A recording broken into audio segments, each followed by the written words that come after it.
राजस्थान में व्यावसायिक LPG gas को लेकर बड़ी राहत की खबर सामने आई। खाद्य एवं नागरिक आपूर्ति विभाग ने नई वितरण नीति लागू कर दी है, जिसके तहत गैस की सप्लाई अब प्राथमिकता के आधार पर की जाएगी। खास बात यह है कि अब सभी व्यावसायिक उपभोक्ताओं के लिए पंजीकरण अनिवार्य होगा। बिना रजिस्ट्रेशन के गैस सिलेंडर नहीं मिलेगा। तो वहीं होटल, रेस्टोरेंट, अस्पताल और शैक्षणिक संस्थानों जैसे जरूरी सेक्टर को तय प्रतिशत के हिसाब से गैस आवंटन किया जाएगा। प्रदेश में व्यावसायिक एलपीजी सप्लाई अब धीरे धीरे सामान्य हो रही है और पहले के स्तर के करीब 70% तक पहुंच चुकी है। तो आखिर नई नीति से किसे कितना फायदा मिलेगा और क्या होंगे इसके बड़े असर, इस रिपोर्ट में देखिए।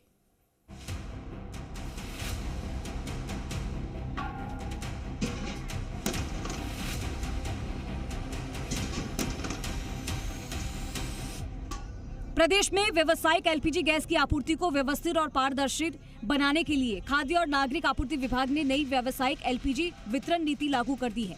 इस नीति के तहत अब सभी व्यावसायिक उपभोक्ताओं के लिए संबंधित तेल कंपनी के वितरक के साथ पंजीकरण कराना अनिवार्य होगा। बिना पंजीकरण के किसी भी उपभोक्ता को गैस सिलेंडर उपलब्ध नहीं कराया जाएगा। खाद्य और नागरिक आपूर्ति मंत्री सुमित गोदारा ने बताया कि अंतर्राष्ट्रीय परिस्थितियों, खासकर पश्चिमी एशिया में हुए घटनाक्रमों के कारण केंद्र सरकार ने 8 मार्च को एलपीजी कंट्रोल ऑर्डर लागू कर व्यावसायिक गैस आपूर्ति अस्थायी रूप से रोक दी थी, ताकि घरेलू उपभोक्ताओं को रसोई गैस की कमी न हो। अब केंद्र और राज्य सरकार के संयुक्त प्रयासों से प्रदेश में व्यावसायिक एलपीजी आपूर्ति को चरणबद्ध तरीके से बहाल किया गया है और ये आपूर्ति अब संकट से पहले के स्तर के करीब 70% तक पहुंच चुकी है। नई नीति के तहत विभिन्न क्षेत्रों के लिए गैस आवंटन की स्पष्ट प्राथमिकताएं तय की गई। नई व्यावसायिक एलपीजी वितरण पॉलिसी क्या है? शैक्षणिक संस्थानों को 100% एलपीजी उपलब्ध कराई जाएगी। अस्पतालों को भी 100% एलपीजी उपलब्ध कराई जाएगी। होटल, रेस्टोरेंट, ढाबे और डेयरी सेक्टर को 60% एलपीजी दी जाएगी। औद्योगिक इकाइयों को 40% एलपीजी उपलब्ध कराई जाएगी। एनडीएनई उपभोक्ताओं को 50% गैस दी जाएगी। प्रवासी श्रमिकों और फूड कार्ट संचालकों को आवश्यकता अनुसार 5 किलो के अधिकतम 2 सिलेंडर दिए जाएंगे। धार्मिक स्थलों, मंदिरों के रसोई घर, विवाह समारोह, अन्य धार्मिक आयोजनों को भी 50% गैस आवंटन।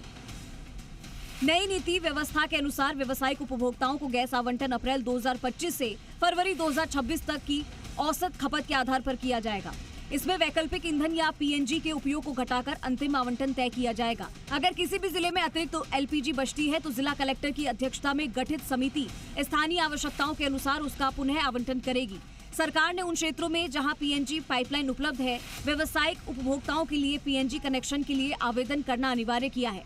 हालांकि कनेक्शन मिलने तक उपभोक्ता एलपीजी का उपयोग जारी रख सकेंगे।